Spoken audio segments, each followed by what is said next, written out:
Good morning and welcome to Radio Friends on Friday, December the 19th. A week from today, we'll say it's the day after Christmas. Mel Zelenak is with us. Good to have you here. Our consumer and travel expert. And we like to have you on around the end of the year to pass along some money-saving New Year's resolutions. This is actually one of my favorite segments because I'm able to look through all my tips for the year and past years and kind of come up with some that I think are the most valuable for consumers. So. Okay, so this is Mel's personal opinion. That's right. It does not necessarily say that that's my personal opinion, but it's Mel's personal opinion. Yes. Go ahead. All right. Number one, and these are not in any order, by the way, but number one is become an informed consumer. Spend an hour a week or so just reading and reviewing consumer articles, consumer websites, going to the library and just perusing the magazines. There's a wealth of information. And you know, Mel, there is a wealth of information on the internet too. Yep. Whenever you're thinking of buying a product, and you taught me this many years ago, So always look at what I'm saying next. Google everything for reviews and price comparison. You can find all kinds of information about products that you were thinking about buying, the good points and the bad points. And then read some of the consumer comments. I'm not sure if I can always trust the consumer comments because you don't know if it's actually been set up by the company or not. How can you verify? Well, I don't have an answer to that because I've never been able to figure that out. And I can give you examples. Well, let me give you one example. We just got off a brand new cruise ship. Is called Quantum of the Seas, and the fellow from USA Today was there while we were on the ship. It was the maiden voyage, and he was talking about all these wonderful things that were going on the Quantum of the Seas.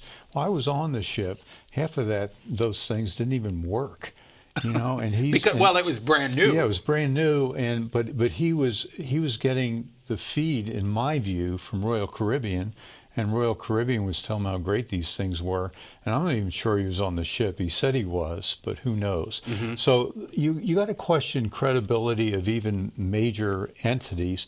But I agree, Paul. What I try and do with reviews, though, is I kind of look at trends and see, and that's how I try and ferret out. But I don't think that's foolproof either. Yeah, but I have to say, Mel, most of the reviews that I've read and then I've decided on a product because of a review, they've been true. Yeah. Now, maybe I've just been fortunate, but I always try to do my homework with everything, no matter how small the item is. I try to find out about it. Well, and that's wonderful. And there's some satisfaction in getting the good deal.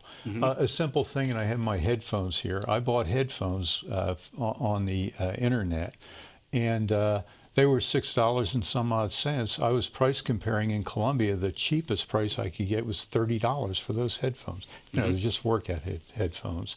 And there again, I saved not that much money, but the satisfaction of knowing that you got a good deal. Right. And you can always bargain that way too, because if you find something on the web and you want to buy locally, which I would always prefer to buy from a local merchant. And I agree with you. I always prefer to, but a lot of times you can go into the local merchant and say, well, you know what, I want to do business with you, I really do, but I found this product and it's just a little less expensive. Can you come anywhere close to that? And if they come close to it, maybe they can't match it exactly because they have more of an overhead. Right. But if they come close to it, I'm going to buy from the local merchant. Well, I am too, Paul. And you do. You want to support the local business. Yes. And besides, you know where it came from and you got service from the local merchant. It's always better. We just bought a TV, as a matter of fact, from Amazon.com, and it came in and it didn't work at all. Well, if I had bought that locally, you just go back to the store. Go back to the store. But now you have it to send worked it out back. very well because they took it for free and sent me another one in 2 days. But nonetheless, that can be somewhat problematic. I agree with you. Tip number 2, or resolution number 2, consider reading my 3 favorite consumer and life-changing books. Okay, and let me see if I can figure out what they are. The Smartest investment book you'll ever read. That's the correct. title of one. Rich Dad, Poor Dad. See, you've drilled this into my head. I know. For the past 25 and years. I gave you a copy of this one. You did, and I've read it from cover to cover. No, you didn't. I've read it from cover to cover.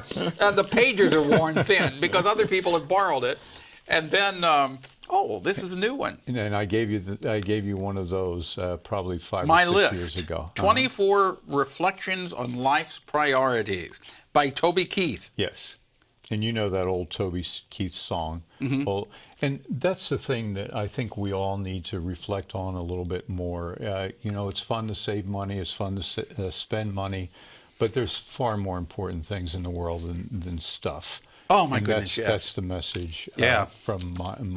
That's a very good thought. There's more important things than stuff or money, and that's relationship with people. Absolutely. And love. Yep.